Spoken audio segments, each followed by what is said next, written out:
G'day Fixers, and welcome to the 3rd anniversary video for Fixit Fingers Woodworking. I can't believe it. It's been an absolutely amazing year for me personally in terms of what I've been able to achieve and how much enjoyment I have gotten from not only woodworking but making YouTube videos as well, how much the community has grown. So just like last year, what I'm going to do is refer an awful lot to this piece of paper in front of me where I've got the lovely statistics and things. I like to make these videos to remind myself. I've just gone back and watched the 1st and 2nd year anniversaries to see how far that I've come, because that was the whole point of me starting this YouTube channel and continues to be the point. I have no aspirations to go full time. I'm a hobbyist. I do, well, YouTube as a hobby and woodworking as a hobby for my own mental health and pure fun and enjoyment that I get from it. So if you're not interested in hearing quite a bit of chat, I'll see you on the next project video. However, we're going to go through some of the things that have gone on in the past 12 months, and then, like usual, we're going to conclude with a quick workshop tour. Spoiler alert, it's 90% standing right behind me. Let's get into the nitty-gritty. Okay, YouTube stats first. Videos. Including this one, there will have been 33 videos in the past 12 months, which for a part-timer, I don't think is too bad. However, the cheeky way I've gotten around that is I've just checked, there's only actually 10 project builds, so probably only averaging less than one project a month. However, I've gone into tool reviews a little bit more and tool how-tos with my Fixit Fingers Fibers series particularly. So there were 6 different tool related videos, Kreg stuff of course, and then there are a bunch of vlogs as well. I've got, 12 talky type videos. A lot of that was to do with wood jigs. And for Handyman, the Quick Fix series too. And look, I know those ones usually, for my lovely subscribers, the people bothering to watch this, probably aren't the most enthralling type video. No secret, just because I'm doing this as a hobby doesn't mean I don't want to be successful. And the most successful videos, aka the ones that actually make some money and get lots of views, tend to be tool reviews and, oddly enough, the Handyman videos. So they tend to see a very short spurt because they're not as popular with subscribers, understandably so. And then hopefully over time, like my sliding window video, it's purely instructional, not very entertaining, but it serves a purpose. And they're the ones that help to pay the bills. And that's a lovely segue, thanks Clampcast, of how I have measured my success this year. I only had 2 goals, and only one of them was actually my YouTube related, and that was for Fixit Fingers to pay its bills. So woodworking is an expensive hobby. There's absolutely no way around that. And if you're in this long enough and I have monetized the channel, I don't want this workshop to cost my family anything. And with one little exception, last financial year, I was able to achieve that. All of the material, all the tools, through my sponsorship deals, through my AdSense that comes in, through my Fixit Fingers actual handyman work and doing the Strata Building Manager stuff, I would have broken even if I didn't buy a new mobile phone and laptop. Now, I counted those as business expenses. They were rather expensive, but if I took those out of the equation, then everything else was paid for, and that is brilliant because it means that I have one less guilt of being in this workshop in that it's not costing us money per se, and I get to have all of the fun. So that was goal 1. The second goal was a weird one. I've changed the way I watch YouTube. So I used to find a channel or 3 and watch them from start to finish. I wasn't watching videos as they came out necessarily. So I was trying to play catch up constantly. And this year I decided to do something different. What I wanted to do and have done as of today, October the 2nd, I have managed to keep up to date with YouTube videos from all 123 channels that I subscribe to. Now, I mostly subscribe to smaller channels. There's only a few large international exceptions, like Woodworking for Mere Mortals, of course, that I follow religiously. Primarily, I'm following people like me. Mostly Australian, but I have broadened my horizons a little bit, and I'm proud to say that I have watched every single piece of content that has been released by those makers that I follow over the past 12 months. Quiet night shifts do help in achieving that, but no hiding, it's been a ridiculous amount of YouTube consumption, and it just teaches me so much. I enjoy watching the videos. I might watch them on 1.5 times speed, but it's been a pleasure, and I shall continue to do that, I believe. And when I've got spare time, I like to delve into the back catalogues of people and find out where they came from. So they're my 2 goals, and I'm basically ignoring the computer, being able to tick off both of them, and I'm going to keep those for next year. I don't have subscriber goals, I don't have view number goals, I don't have watch time goals. They're lovely. I do love analytics. I do like checking on them very, very regularly, but I'm not really targeting anything. Having said that, where are we?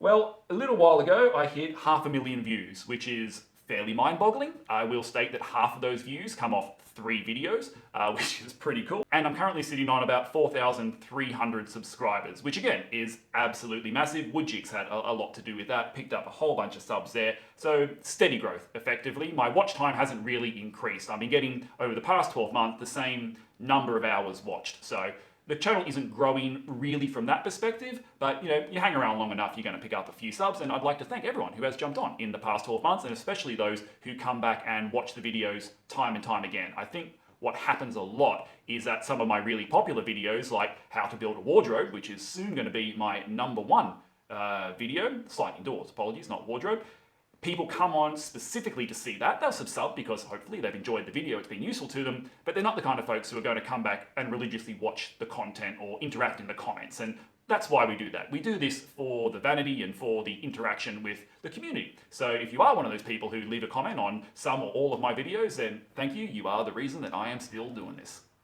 I did, of course, kick off channel memberships this year, and currently states I have 4 of them, and I would like to, from the bottom of my heart, thank those 4 wonderful blokes. They're all blokes at the moment, at least I'm pretty sure.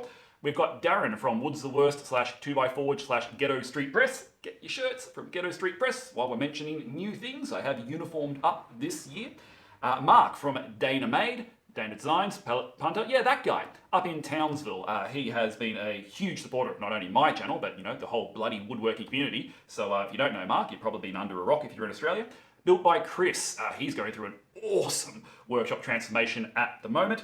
And also Kevin from Making Sawdust, who is currently hauling his entire workshop halfway across America from one side to the other. So those guys do get a little bit of extra content. I film a monthly vlog now, which is released to members only, but that's pretty much it. There's a whole bunch of other benefits. I've started releasing plans, I've got a bit of merch, and members get discounts on that too. So look, I realize the whole subscription model is something that most people don't really want to get involved with. I don't mind, I don't care if people don't get involved. I don't spruik it terribly often, except for right here, right now, but I am grateful for those people who can afford and choose to support the channel financially, because it does help pay for cameras, microphones, lights, and the occasional tool when I need it too. So it's a very lovely gesture, and I'm deeply thankful for those people who can do so. If you're looking for one-off ways to help the channel out, then I am, of course, a Kreg Australia /Carbotech affiliate. So whenever you want to buy yourself some blue Kreg gear or some Carbotech stuff in general, if you go through any of those links on my channel, it tells Carbotech I sent you, and I get a small kickback from that. If you're overseas, then all of those Amazon links, and of course I've got a tool shop set up on the website now too, and anything that you buy off Amazon through the Fixit Fingers links also gives me a small kickback too in Amazon dollars. I guess it's suspended myself over there, it's not cash. But anyway, all of those things I've rambled on enough about. Only do it once a year. Thank you for the financial support, and thank you for the community support that you've all given me.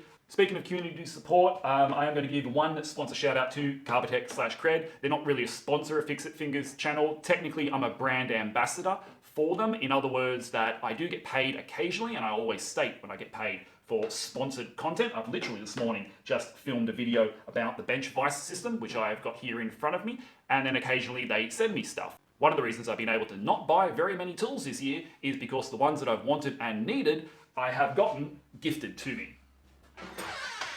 The lovely Kreg 720 jig over here, the portable crosscut, the straight edge guide, they were all gifts, and hence those videos come up as sponsored.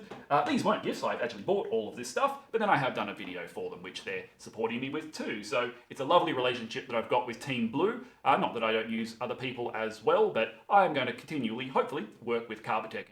Speaking of new tools, I haven't really added that much this year. This workbench and the hardware is one of the major sort of tool type things that I've put on. I don't actually think I have bought a new power tool in 12 months. I have, however, been collecting some hand tools.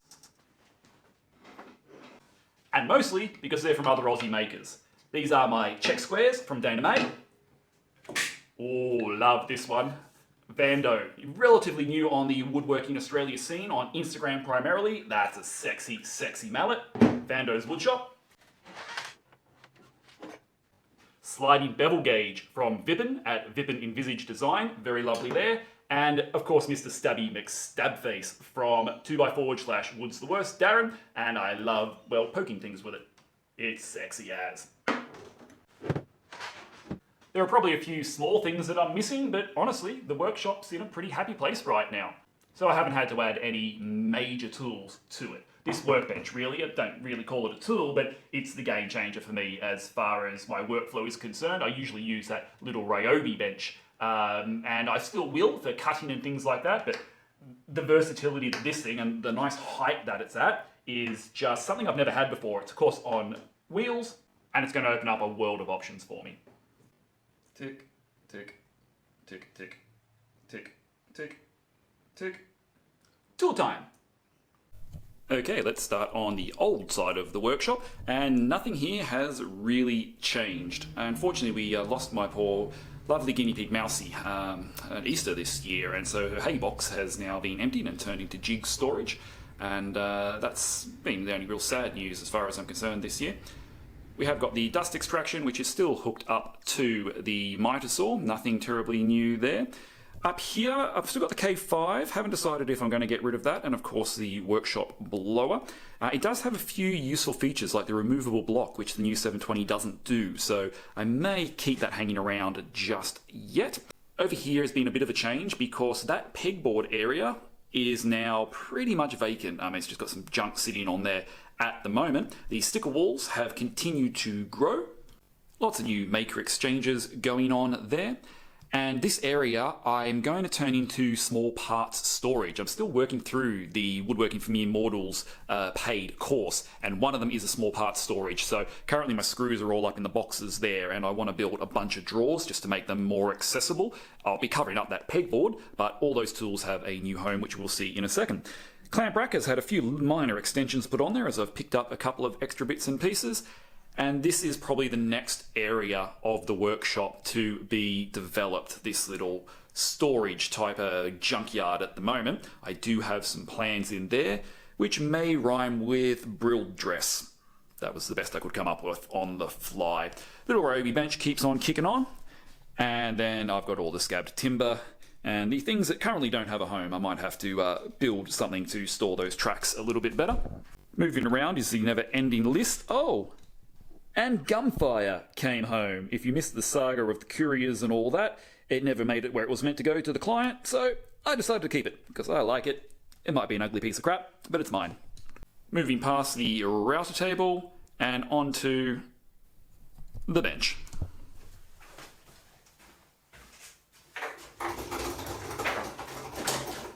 Okay, so this is obviously where most of the work has gone in this year. I've been redeveloping this. It used to just be a set of standard shelves with the non-woodworking stuff on it, which have now all been put away. The reason that is open is because eventually I want to have a nested bench under there. Potentially a new router table, maybe. It's going to be a tiny bit low, but I think that that's what the plan is going to be. At least some storage on some wheels, but more likely a second workbench underneath the clamping bench. And then up the top here, we've had my multi-area tool development. So the whole new tool storage area has been brilliant. I absolutely love it. Very proud of what I've been managed to achieve and design.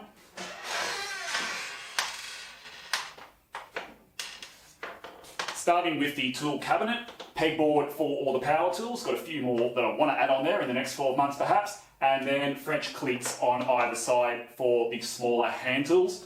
Drill and nail gun station underneath, charging station with the batteries and camera batteries here. And Kevin the Sander on his little sanding station over this area as well. Once I get the bench under here, we're going to call this pretty much done. Very, very happy to have it all sorted out. Shining your Kreg sticker. And that's primarily where most of my time in the workshop has gone. Although one of my favourite projects this year, which isn't here, was the Kreg Summer Series planter bench that I made for my wife out of spotted gum decking. That's upstairs and the little rolling crates underneath. Those videos haven't got very much love. They're very common. There's nothing special about them. But from a woodworking point of view, I like them. I like them as design, and I like them as a functional piece of furniture for our home. I think that's pretty much all I wanted to cover today, guys. Thank you very much for tuning in for the past 3 years. Some people have been hanging around a long time, and hopefully we'll keep growing the channel. I said I don't want to go full time, but growth is always lovely, and hopefully keep interacting with this wonderful woodworking community. Aussie Makers Group, speaking of community, has continued to grow to about 4,500 members on Facebook, so I will encourage you to go and check us out over there. We try to keep it nice and friendly for beginners so they can ask questions and get a wealth of experience now on lots of topics from woodworking, metalworking, leatherworking. We've got heaps of folks on there. Do come join us. I think that's the last shout out that I want to do. Next 12 months, well, I've got a lot of plans, shall we say. Continue to develop the workshop, continue to develop my relationships with a few brands, continue to develop my relationship with the community.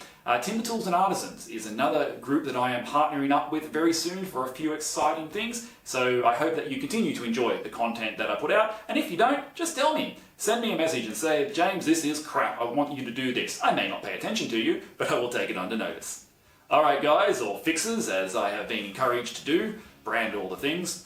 I will catch you on the next video, and I hope that you will continue to join me week in, week out with the Fixit Fingers workshop journey. See you soon.